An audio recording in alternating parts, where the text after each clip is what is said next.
Naptime Riot, Raincloud and myself are in the process of an enormous grav-lift journey as we attempt to undertake a circumnavigation of the planet Microtech. And so far we've pushed on through good weather and bad, mountains, ice lakes, forests and plains, starting in the deep snow of New Babbage and on our first leg, heading to Calhoun Pass Emergency Shelter.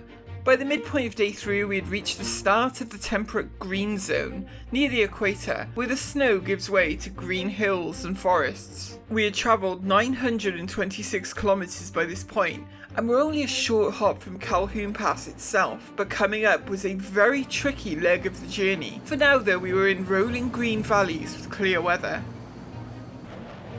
Slowing down a little bit. There's a couple of big dig-ins I've had today. I don't really want to kind of take crazy risks. Oh, ooh, that was close. During the beginning of day 3, I'd suffered quite a few dig-ins where the front of the bike gets caught in the ground. And as discussed before, this can destroy your retro thrusters, leaving you unable to slow down or stop the bike. You know, things pop up, you go, oh wow, woohoo! Big dig in and a flip. Alright. There is a pass here. Quite a pretty pass actually. 10% damage on one of my retros, but no other components lost.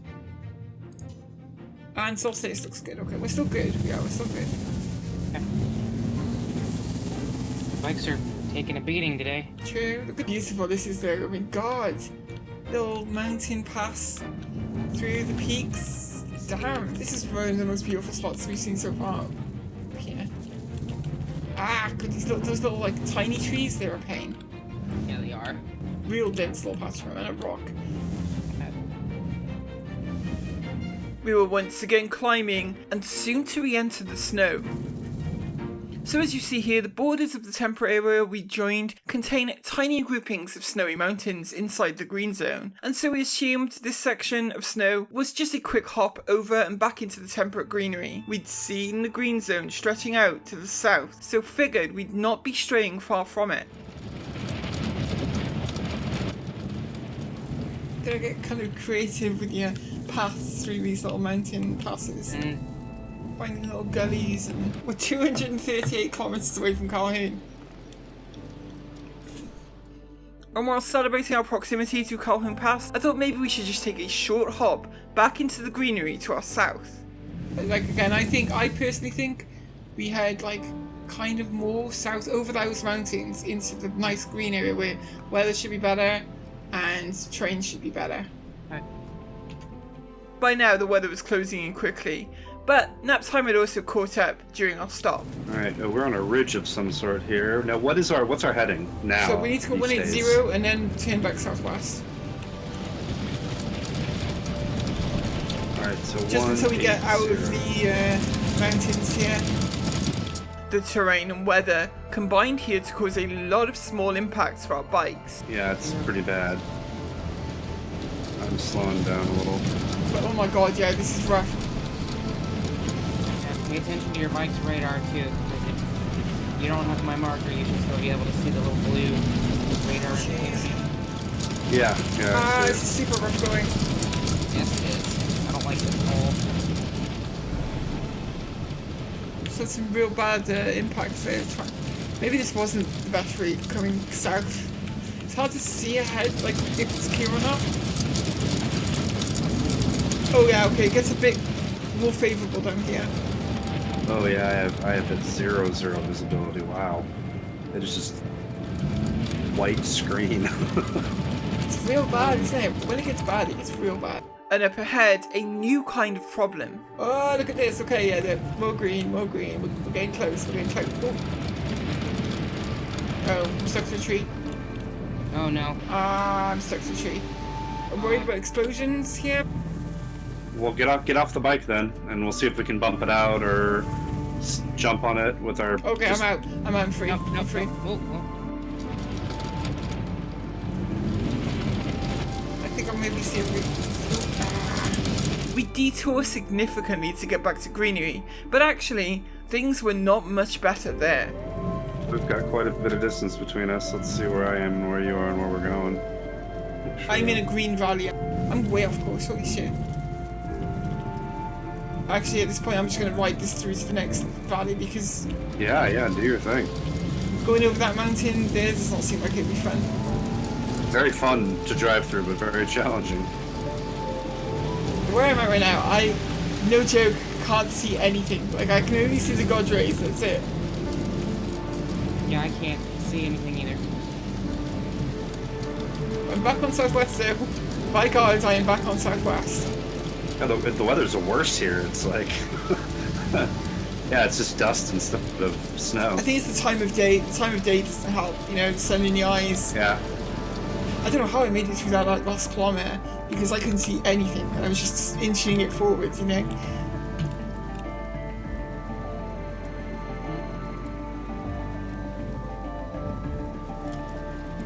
Oh, big box.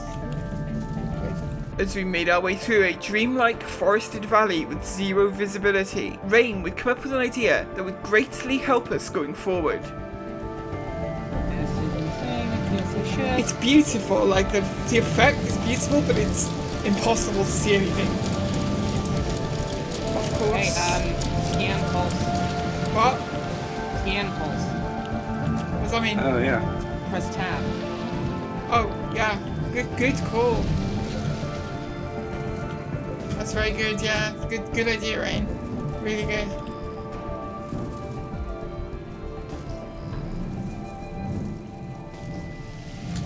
Yeah. Do you see me have my marker? The sun goes dips behind a mountain. The visibility is so much better. Up ahead though, Naptime had gotten stuck. Much like I had in the snow, he was stuck in a tree, having trouble freeing the bike.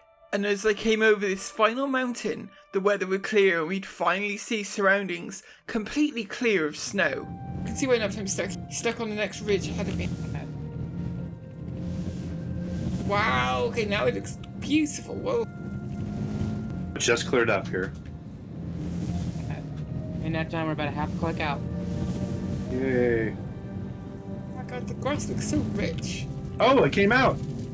Just suddenly popped out all by it? Alright, look at that. Now, we would focus on the final push to Calhoun Emergency Pass, but I have to be honest, I'm a big fan of this environment, and so was in no particular rush. Holy crap, look at that. My god, this is beautiful when the weather's clear.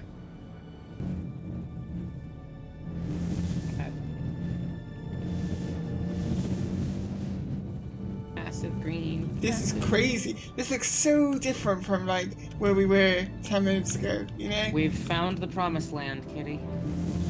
Yeah, we have. Oh wow, this is a lot better than those mountains. I have no complaints. Like we hit that green zone at like 700 kilometers, right? And we were like, oh, this must be the edge of the goddamn thing. I don't know how much further we've come now. 300 kilometers maybe? More? And finally we're here. We're in the true green zone. We're almost at Calhoun.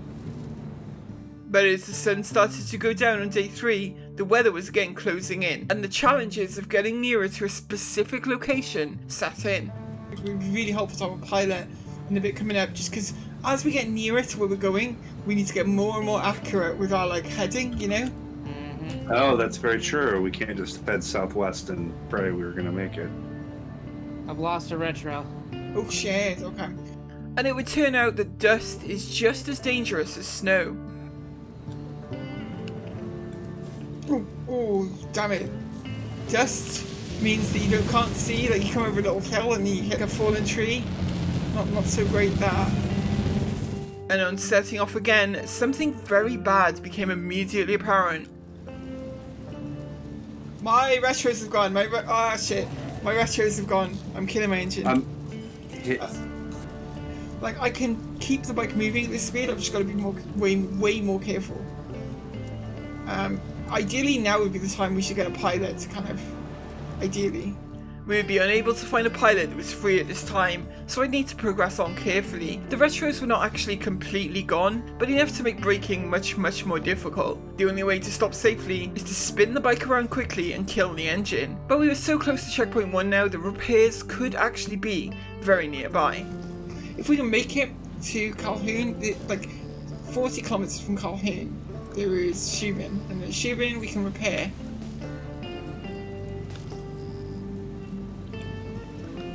close. We're close. And with sensor pulsing in our habit, navigating the weather was a lot easier. Yeah, I'm pulsing. It's just, it's still hard to see stuff out here. I'm just moving too fast. I should slow down. Oh, it's sunset. Can't see a thing unless I'm using the sensor ping. But the sensor ping is like just kind of often enough to kind of find the gaps, you know? Mm-hmm.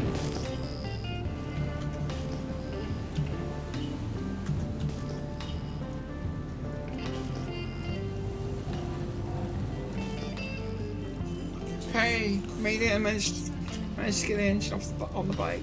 Ultimately though, we decided to call it for the night. Finding Calhoun with no pilot would be tricky enough.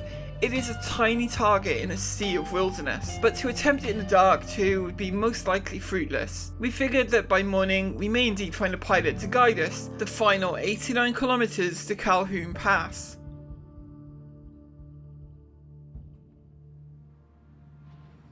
And as morning broke, I had found a pilot, and a familiar one at that. Yeah, Calhoun Pass is 49.1, pretty much southwest. Roger. We were going to take a detour for the repairs. Then we are heading west after that point. Just straight west, right around the planet. Day 4, sunrise. What a beautiful sight. Although Calhoun is pretty much dead on the equator. There's a ton of wrecks on the equator too, last known chart. I'm going to start setting off towards Calhoun now. The others can catch up. Roger that, 225. 225, roger, okay.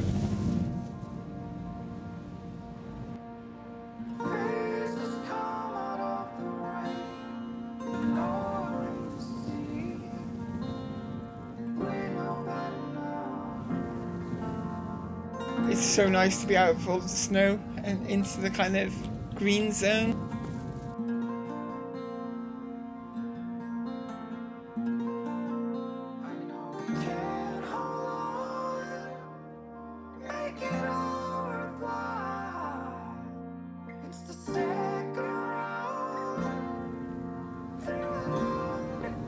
That's a great shot right there. If you can get some aerial shots as well of me riding through the train, that'd be so good. That's already in work. See, this is why we needed fingers all along. This is why there's no replacement for fingers, because you just know these things. Yeah, I missed you too.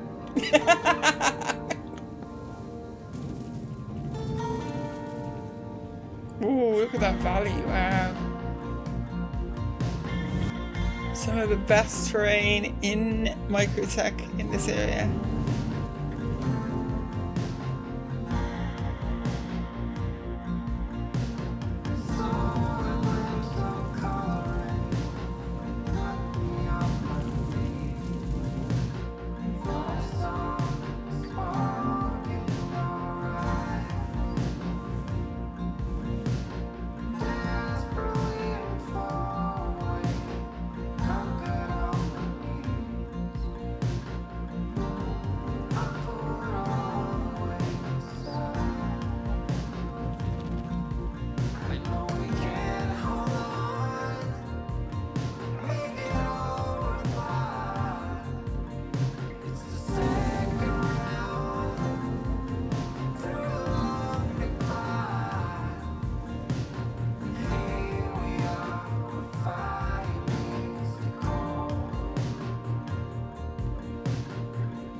Damn, it's some open ground right there, whoa.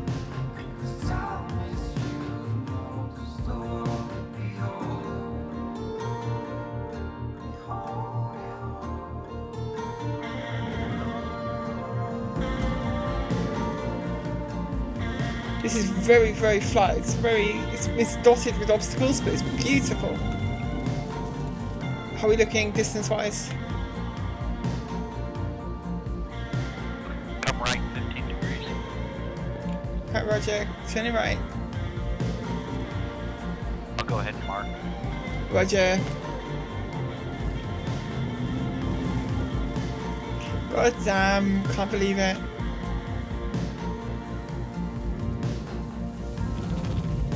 Oh, you drove right past it. Wait, did I? did I drive past it and then... Yeah, here, let me go land right on top of it. Right, okay.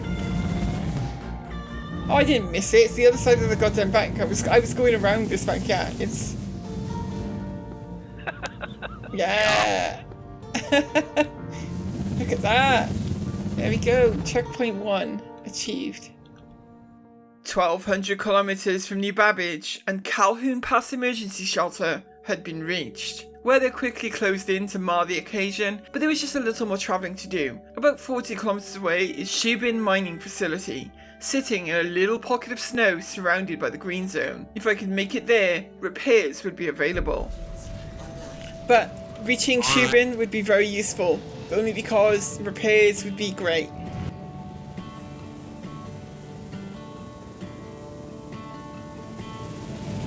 Are you in that direction now? Because I could like follow your marker, I suppose. Yeah, I'm 6 clicks from it. Roger, okay, I'm going to follow your marker then.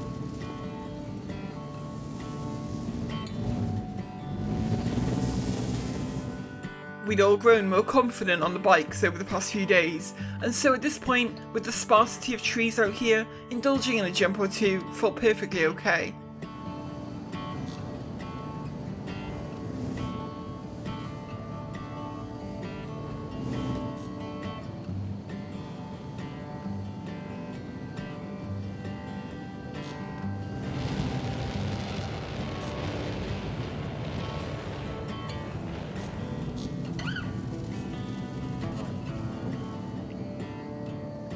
I can see the snow ahead. This is amazing. Yeah, that snow's about 20. Roger, yeah. I'm kind of dug in a bit. That's generally quite costly on the health of the bike, but we're heading for repairs, so you know it's not too bad. Of course, repairs wouldn't matter if I blew up on the way to them. You got to slow things down in the weather because visibility gets real choppy. Yeah, don't crash. I'm really, really close to the ice now. Really close. Holy crap! Like, and I can see the weather ahead because like I just saw a massive snowdrift like fly up into the air.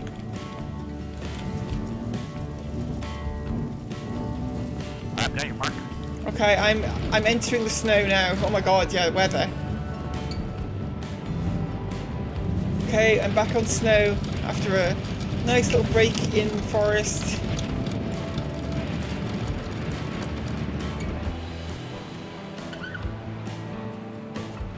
I'm 4k from you, almost there.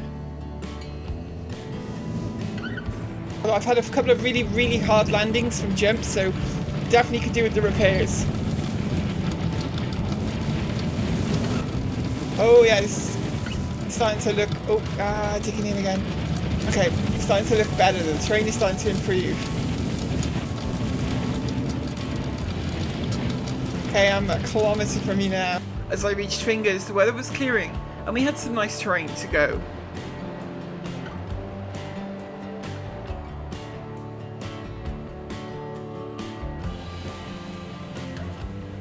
Wait, okay, I'm getting ATC. I'm getting the ATC, like, indicator. Okay, this is cool. This is real cool. Of course, in the excitement of being here, accidents can still happen. Oh! Okay, I just had a clipped a rock. I lost part of the bike for sure. Yeah, I lost one of the rear kind of Gravlev pods, so I'm okay. The bike is listing a lot. Gotta take it nice and slow. It's a little, yeah, definitely. Handling is definitely way more affected by losing those things down. Oh, look at that! There it is. Day 4, Shubin mining.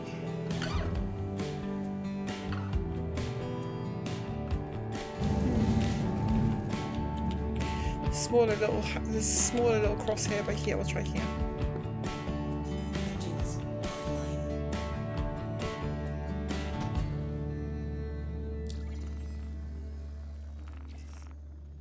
Yeah, okay, this one's got repair and refuel. Thank God.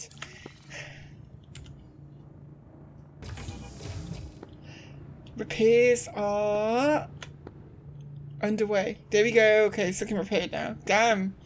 I might get off for a minute, like off the bike for a second, just enjoy the fact we're at Shubin and wait for, I guess, nap time? And sure enough, both rain and nap time would not be too far behind, with each passing Calhoun before arriving here, and we prepared to begin the long route west around the planet.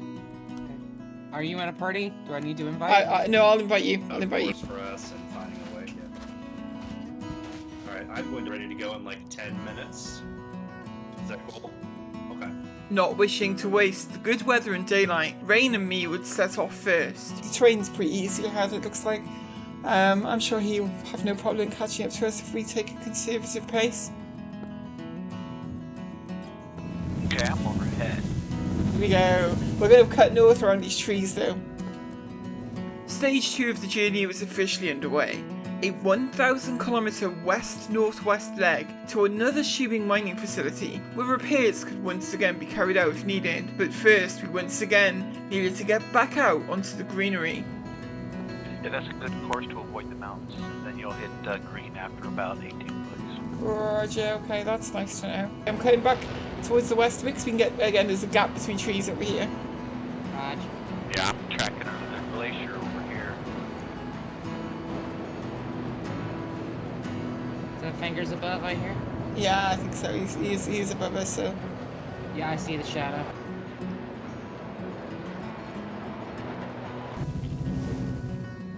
Yeah, I'm over the pass and then you hang a left turn to get on course again. We're back on west now, yeah. Yeah, the ridge to your right is less snow ridge than it's green. Roger. Ridge to our right apparently is the last snow ridge. Apparently it's all going to be green again real soon. Fantastic. I will miss the snow a little bit actually. Oh, I will miss the snow a little bit. It's a little bit easier to kind of identify obstacles.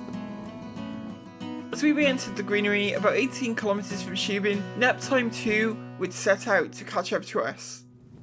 We have set off a little, but the terrain between you and us is really open. We're slowing down now because we're in a little bit of a rough patch, but you should be able to catch up, no problem. Alright. Sunny skies and clean sailing. Roger, yeah. Looks good, looks good. The terrain here was open and flat, but dotted with difficult to spot obstacles. They're not like, it ain't like in a forest, right, where they're kind of like tidy and clean. They're like dotted all over the goddamn place. Yeah. I'm actually gonna hold on this ridge. We're holding on this ridge a minute. I gotta do a bike check because I had an impact or two there, and also nap time's catching up. Components are all at 100. What? Actually, the bike is okay. Green across the board. Components are all 100. I don't know how. Apparently, it wasn't as bad as I thought. Even I had 2 full speed impacts, and the bike is still at 100, and all components at 100. The open terrain continued for a long, long way, and as it was afternoon already, we needed to stay ahead of the weather as much as possible. Alright. Hopefully this weather holds. This weather honestly is like difference it makes. Good weather versus bad is insane. But sure enough, forest would soon start to appear in the valley. The benefits of having a pilot though is the ability to scout. How does this forest thicken up ahead of us, Fingers? Let me boost on up. I was back here with nap time. Roger. We need to turn right by about 20 degrees. On bearing. Okay. Yeah, it looks like we got some forest for the next foreseeable future.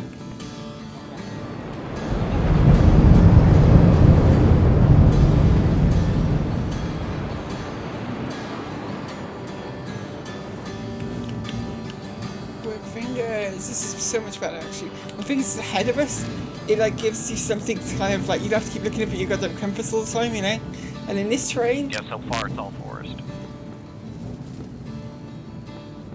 Appreciate you being out in front, by the way. It makes route finding a little easier. After a few kilometres, it did open up again, and we have a series of rolling hills until the next change in terrain.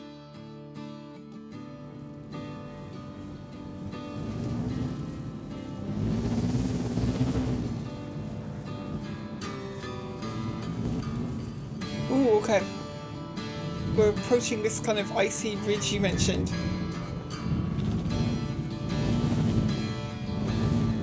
Yeah, it should be a red and white. Yep. Yeah, this is the one, yeah, red and white.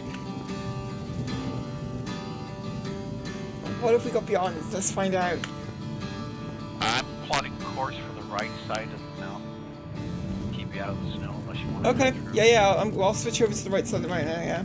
So he says that the right side of the mountain is good terrain. Another one of them red race tracks.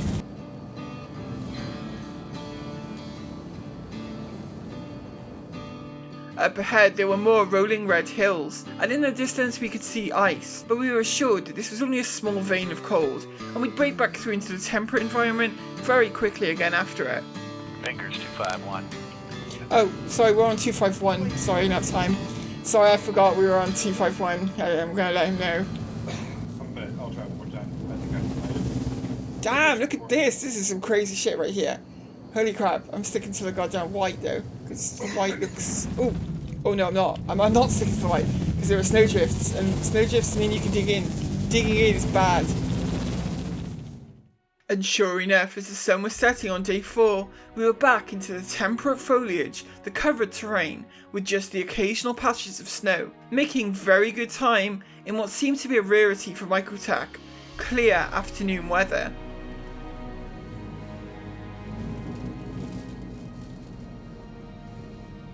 A little bit of daylight left.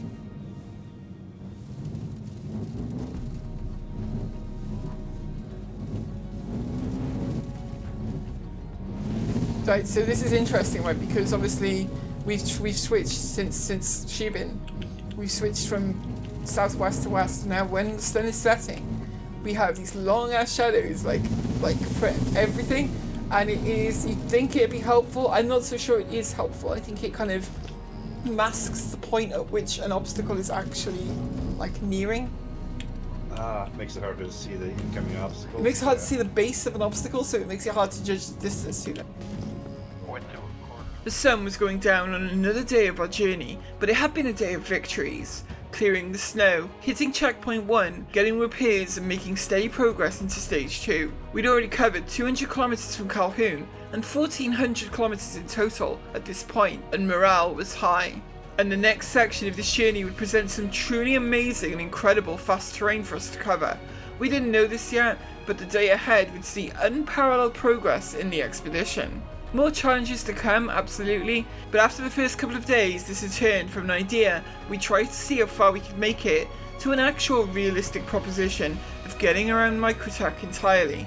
I'd like to thank all of you at home for watching and send out a very special thank you to all of our amazing patrons, who you can see on screen right now. Thank you all for your very generous support of the channel. Patrons like you are what make these videos possible, and I am very grateful to all of you for following and supporting what we do. We'll be back with more from our journey around Microtech very soon.